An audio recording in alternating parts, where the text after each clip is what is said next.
Everyone, कैसे हैं आप सब लोग। आई होप सब अच्छे हो, हमेशा अच्छे रहें। तो आज मैंने बच्चों को स्कूल के लिए दिए है मैक्रोनी पास्ता। सभी बच्चों का फेवरेट होता है मैक्रोनी पास्ता। तो उससे पहले मैंने सारी सब्ज़ी अच्छे से चॉप कर ली है और मैंने जो है मैक्रोनी को भी जल्दी से बॉईल कर लिया है। तो आप इसमें अपने अकॉर्डिंग जितनी भी वेजिटेबल्स है सब डाल सकते हैं। इसमें मैंने शिमला मिर्च, टमाटर और प्याज डाला है और एक पैकेट शायद मैगी मसाला डाला है मैंने। इसमें अभी डाला नहीं है, डालूँगी क्योंकि अच्छे से चॉप हो जाए, मतलब हो जाए। तो मैंने इसमें मैगी मसाला मिक्स कर दिया है एक, और नमक जो थोड़ा कम रहता है उसके अपने स्वाद के अनुसार डाल दिया है।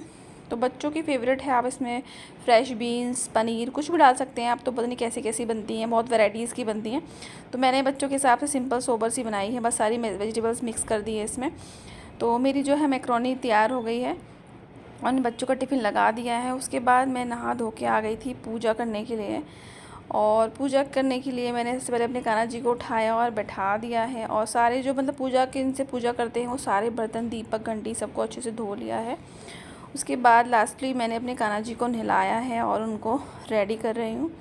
आज था थर्सडे, तो फिर आज थर्सडे को मैंने कान्हा जी को नहला कर येलो वाले मतलब पीले कपड़े पहनाती हूँ थर्सडे को। तो मैंने पीले कपड़े कान्हा जी को पहना दिए हैं, उनका अच्छे से 16 श्रृंगार कर दिया है। तो हमने शुरू से ये कि कान्हा जी को नहला धुला के जो भी बनाता है, सुबह दूध का भोग लगाते हैं, दोपहर में जो खाना बनता है उसका भोग लगाते हैं, मतलब बिना ही प्याज का लगाते हैं।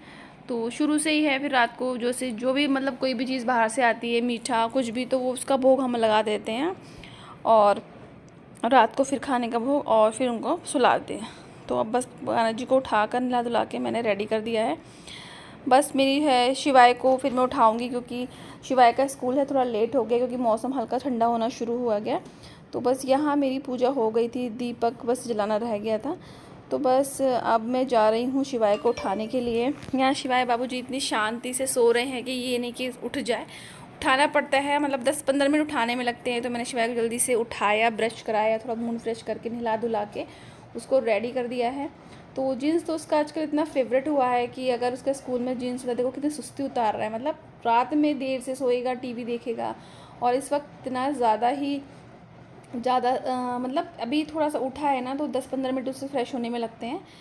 तो अब मौसम ठंडा है, तो मैंने इसे काफ़ी टाइम से, मतलब 1-1.5 महीना हो गया है, तो मैं थोड़ा हल्के से वार्म वाटर से, गुनगुने पानी से नहला रही हूँ। क्योंकि एकदम से बच्चा उठता है ठंडे पानी से नहा ले तो बीमारी बहुत ज़्यादा चल रही है। इस बार डेंगू बहुत ज़्यादा चल रहा है, फीवर बहुत ज़्यादा ही चल रहा है। तो मैंने शिवाय को गुनगुने पानी से नहलाना ही सही समझा इस वक्त, क्योंकि अब मौसम ठंडा है, बच्चों को ठंड जल्दी पकड़ती है। तो अभी है कि शिवाय रेडी हो गया स्कूल जाने के लिए, उसके पापा उसे छोड़ने के लिए रेडी हैं। मैंने पूजा वगैरह सब कर लिया है। बस मैं उसके जाने के बाद शांति से बैठ कर थोड़ा चाय पीऊँगी उसको मैंने जो पिलाना था, दूध, थोड़ा बहुत दूध पी के जाता है वो, थोड़ा बहुत ही दूध पीने का सबसे बड़ा चोर है। तो वो यहाँ देख रहा है मम्मी मुझे जल्दी रेडी कर रही है। तो बस उसके बाद मैंने जाने की चाय पी के जो अपना सामान है, डेली का हमारा रूटीन है, मैंने कपड़ों को अच्छे से तय कर दिया है। क्योंकि मौसम ठंडा है, तो ये हैं जो ब्लैंकेट हैं, ये एसी वाले ब्लैंकेट हैं। मतलब एसी तो नहीं चल रहा है, बहुत ही रेयर, कभी बाई चांस दोपहर में चल जाता है थोड़ा बहुत। लेकिन यह है कि रात को मौसम इतना ठंडा होता है कि अब ये ब्लैंकेट ना मतलब काफ़ी गर्म नहीं लगते हैं। तो ये है कि रात को ओढ़ने के हल्के ठंडे मौसम में काम आते हैं। तो बस अब ये है कि मैंने बेडशीट वगैरह झाड़ दी है, क्योंकि बेडशीट मैंने कल ही बिछाई थी। तो ये है कि रोज़ का बेडशीट झाड़ना है, क्योंकि शिवाय कुछ ना कुछ सामान ना गिरा ही देता है। अब रात को जब भी सोते भी हैं तो भी बेडशीट में झाड़ ही देती हूँ। तो डेली का होता है, जब घर में कोई छोटा बच्चा होता है तो उसे डांट भी नहीं सकते इतना ज़्यादा, क्योंकि बच्चे शैतानी करते हैं और खेलते भी हैं। तो मेरा डेली का रूटीन है कि मैं इस तरह से अपनी बेडशीट को ज़रूर अंदर करती हूँ। हालांकि अब तो इस तरह के बेडशीट को अंदर करने के लिए मतलब एक आ रहा है कुछ करने के लिए, मैंने तो कॉम से कर दिया है इसे अंदर। तो यहाँ मैंने अब मेरा सोफ़ा वगैरह भी सब अच्छे से, जब बच्चे खेलते हैं तो सारे पिलो एक साइड नीचे ही पड़े मिलते हैं। शिवाय तो खास से पिलो से ऐसे खेलता है। तो अब थोड़े दिन से ना सोफ़े के कवर ना हमारे इस तरह के तो नॉर्मल जैसे वैसे ही होते हैं, तो सोफ़े पे टिकते नहीं बिल्कुल। जब ऊपर जो ये डिज़ाइन सा बना हुआ है ना, अगर ऊपर इसमें थोड़ा फॉर्म का डिज़ाइन होता तो टिक जाते। तो ऊपर वाला सोफ़े कवर तो हमेशा नीचे ही पड़ा रहता है। तो मैंने सोफ़े कवर उठा के ही रख दिए हैं सारे, बस कुशन डाल दिए हैं अच्छे से। और मैंने बस टेबल को जो हल्की डस्ट थी तो साफ़ कर दी है। ये जो स्पंज मैंने मंगाया है ऑनलाइन, इससे फ़ैन भी साफ़ हो जाता है, इसका पूरा स्टैंड है, मैं दिखाऊंगी। तो काफ़ी अच्छे से साफ़ हो जाता है। हल्का सा आप इसमें कॉलिन वगैरह जिससे भी आप साफ़ करते हो, डस्टिंग वगैरह आपने वो डाल सकते हैं। मैं तो थोड़ा बहुत कॉलिन ले लेती हूँ, कॉलिन से डेली साफ़ कर देती हूँ, क्योंकि अब इतनी ज़्यादा धूल चल रही है मौसम में, तो कहीं सबसे अंदर का रूम है हमारा, लेकिन फिर भी इतनी ज़्यादा मिट्टी आ जाती है टेबल पर, टेबल के नीचे क्या हर तरफ इतनी डस्टिंग दिखाई देती है बहुत ज़्यादा। तो बस अभी देखिए इनमें यहाँ पे भी इतनी डस्टिंग हो रही है। ये हर दूसरे दिन साफ़ करती हूँ मैं एलईडी पैनल को, कि शिवाय ना टॉय मांगता है, खेलता है। अभी है कि कुछ भी वो फ़ैन चलता है तो कहीं ना कहीं से डस्टिंग, अब पूरा रूम कवर्ड है लेकिन कहीं ना कहीं डस्टिंग आ ही जाती है। तो बस अब दिवाली जैसे आने वाली, दशहरा आने वाला है, उसके लिए मैंने काफ़ी ज़्यादा सामान, जिसे कहते हैं डेकोर का सामान मैंने मंगाया है। तो मैं अपनी नेक्स्ट वीडियो में ज़रूर डालूंगी कि मैंने क्या क्या सामान मंगाया दिवाली पे, क्योंकि फिर बहुत सारा सामान है जो मतलब मैंने लिस्टेड किया हुआ है, वो आउट ऑफ स्टॉक हो जाएगा। तो अभी नवरात्रि में मैं उन्हें ऑर्डर कर दूँगी, जैसे दिवाली आएगी तो उसको मत लगाना शुरू कर दूँ किस तरह से लगाना है। शिवाय तो ये है कि अगर कुछ सामान उसे चाहिए ना यहाँ से, तो उसे लेना ही लेना है। तो यह है कि शिवाय के आने से पहले मुझे अपना सारा काम जो भी कुछ होता है निपटाना होता है, उसके बाद तो सारा टेंशन उसे देना होता है। कि छोटे बच्चे होते हैं वो मतलब इससे हम काम मतलब करने देते हैं, ऐसे नहीं, अगर उनका मन है कि खेलना है तो खेलना, अगर उसे खेलना नहीं है तो वो मेरे पास ही बैठा रहेगा, मुझे अपने पास ही बिठाए रखेगा, टीवी भी मतलब नहीं देखेगा। तो ये है कि मैं इस तरह से इसको साफ़ कर दिया है। बस कल मैंने, जो मुझे थोड़ा टाइम मिला शिवाय के आने से पहले, मैंने उसे कल मशीन लगाई थी, तो कपड़े मेरे अभी नहीं हुए थे तय, तो मैंने ये है कि कपड़ों को अलग अलग, जिसके कपड़े जैसे थे अलग अलग सबको फ़ोल्ड कर दिया है। और जो आयरन वाले कपड़े मुझे देने होते हैं बाहर, जैसे जीन्स वगैरह, वो घर में नहीं हो पाती हैं आयरन को, कि वो उन पर कैडी प्रेस चाहिए होती हैं। तो मैंने हर कपड़े की जो कैटेगरीज, मतलब मेरे अलग, शिवाय के अलग, और पीयू के अलग, और इसके पापा के अलग, और जो कपड़े बाहर प्रेस के लिए जाते हैं वो अलग, और घर में जो प्रेस करने होते हैं सबको अलग अलग मैंने डिवाइड करके रख लिया था। फिर ये होता है कि अगर एक साथ सबके कपड़े रख दो तो छांटने में ही कपड़े आधे ख़राब हो जाते हैं। तो मैं सबको अलग अलग ही रखती हूँ जब भी कपड़े तय करती हूँ, तो आसानी रखने में भी होती है, और ये होता है कि जल्दी काम निमट जाता है मेरा ऐसा।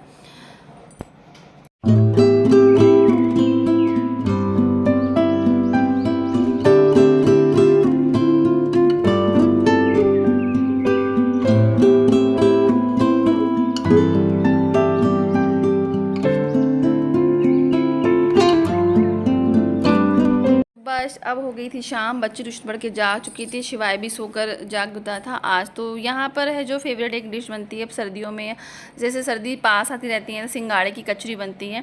मोस्टली सभी के यहाँ वैसे आलू और सिंगाड़े की सब्ज़ी बनती है, लेकिन जब मैं फर्स्ट टाइम यहाँ आके मैंने सुना था सिंगाड़े की कचरी, मुझे लगा कचरी किस तरह से, जैसे नॉर्मली कचरी होती है, पापड़ होते हैं, इस तरह से बनता होगा, लेकिन नहीं, जब मैंने यहाँ बनते हुए देखा तो मुझे लगा हाँ इस तरह से बनती है। तो मैंने 2 किलो सिंगाड़ों को अच्छे से छील लिया है, और मैंने इसमें 3 आलू अच्छे से करके डाल लिए हैं। और देखिएगा आपके यहाँ मतलब किस किस के यहाँ कौन कौन जानता है सिंगाड़े कचरी के, तो कमेंट बॉक्स में ज़रूर बताइएगा। तो मैंने सिंगाड़ों को अच्छे से धो लिया है, उसमें 3 आलू डाले हैं। तो फिर होता क्या है कि यहाँ बहुत ही ज़्यादा शौक है सिंगाड़े का। जैसे सिंगाड़ों का सीजन स्टार्ट होगा ना, तो इस वक्त तो कच्चे सिंगाड़े हैं तो हाथ से छिल जाते हैं, जैसे पक्के सिंगाड़े आने शुरू होगा ना तो वो छिलते नहीं, और नखून वखून वो टूट जाते हैं, बस वो नाइफ से मतलब चाकू से ही करना पड़ता है। तो मैंने उसमें 1 चम्मच नमक डाल दिया है, इसमें मैंने 1.5 गिलास पानी डाला है। मैं इसको बॉईल कर दूंगी। आटा वगैरह मैंने संभल दिया था, मेरा ओवरऑल काम हो गया था। मेन काम टाइम लगता है सिंगाड़े उबलने में, क्योंकि फिर ये ना मोटी मोटी होती है, तो फिर ये है कि उन्हें घोटना पड़ता है अच्छे से, ताकि ये अच्छे से बिल्कुल बारीक हो जाए। मिक्सी में मैं चलाती नहीं, क्योंकि चमचे वगैरह से मैं इसे घोट देती हूँ। तो बस इसमें मैंने 1.5 गिलास पानी डाल के फुल फ्लेम करी थी स्टार्टिंग में 2-3 सीटी के बाद, उसके बाद मैंने इसमें कम फ्लेम कर दी थी। आप फिर जो है मतलब जो बाकी सामान किचन का मैं संगवाने लगी थी, क्योंकि जो बच्चों के टिफ़िन है स्कूल के वो मंजे थे, तो मैंने उनको उल्टा करके रखा था, सूख गए थे फ़ैन में। उसके बाद मैंने उनको सीधा करके रखा, तो यह अच्छे से सूख गए थे, क्योंकि सूखे ही टिफ़िन में हमेशा बच्चों के रखती हूँ, वरना सीलन सी स्मेल सी आ जाती है अजीब सा। तो आज पीयू का टिफ़िन शायद बैग से नहीं निकला है, रोज़ उसका रूटीन मेरा निकालने का होता है। तो यहाँ शिवाय का और अहम का टिफ़िन निकल गया था। और फिर ये सब्ज़ी में अब ये है कि हाँ कचरी बिना चटनी के, बिना मतलब बटर के, और मूली का लच्छा ज़रूर साथ में होना चाहिए, अदरक भी घिसा हुआ होना चाहिए। तो ये सब्ज़ी मैंने इनसे मंगाई थी, क्योंकि अदरक भी काफ़ी अच्छी कच्ची आने लगी है। तो मैंने बस सब्ज़ी को हटा कर सबको अलग अलग सेपरेट करके अच्छे से धनिया को छाँट लिया था। तो मुझे खट्टी चटनी पीसनी थी, क्योंकि सौंठ जो यहाँ इमली के खाते हैं, तो मीठी के लिए थोड़ी सी मैं वो फ्लेवर के लिए खट्टी मीठी चटनी बना लेती हूँ। मैंने फ़र्स्ट टाइम यहीं पे शादी के बाद सुना था कि खट्टी मीठी चटनी का खट्टी मीठी चटनी बनती है हरे धनिए की। तो अब जैसे अब कहते हैं ना जहाँ हम रहते हैं फिर हमें वैसे याद हो जाती है। तो अब यहाँ खट्टी मीठी चटनी की आदत मैं तो नहीं खाती हूँ, लेकिन सब लोग खाते हैं। तो अब ये है कि मैंने खट्टी चटनी पीस ली थी, और जो मीठी चटनी खाएंगे उनके लिए मैंने सौंठ हल्की सी खट्टी चटनी मिला दी थी। तो मैं पीयू और सब तो खट्टी चटनी खाते हैं। और फिर इतना मेरी कचरी उबलेगी, मेरे जो सिंगाड़े उबलेंगे उस इतने मैंने अपनी चटनी पीस ली है। और चटनी में मैंने जब मिर्च ज़्यादा डाली, हरी मिर्च, लाल मिर्च, जब हरी मिर्च डालती हूँ तो मैं लाल मिर्च की कोई ज़रूरत नहीं होती है। और अदरक वगैरह घिस ली है, और मैं चाहते हैं मूली का मैं लच्छा घिस ली। तो आप बहुत सारी चीज़ डाल सकते हैं, ऐसे लाल वाली मिर्ची को तल कर फ्राई करके उसे अच्छे से मिक्स करके डाल सकते हैं, चिली फ्लेक्स की तरह जो हो जाती है। तो यहाँ पर मैंने चटनी रेडी कर रही हूँ, और यहाँ मैंने मेरा ये भी कस किया है मूली का लच्छा। मूली के लच्छे में आप धनिया, टमाटर, अदरक मिक्स कर सकते हैं, लेकिन हमारे यहाँ वैसे भैया अदरक नहीं खाते हैं, टमाटर भी अलग से नहीं खाते हैं, तो मैंने सिंपल ही लच्छा कसा है।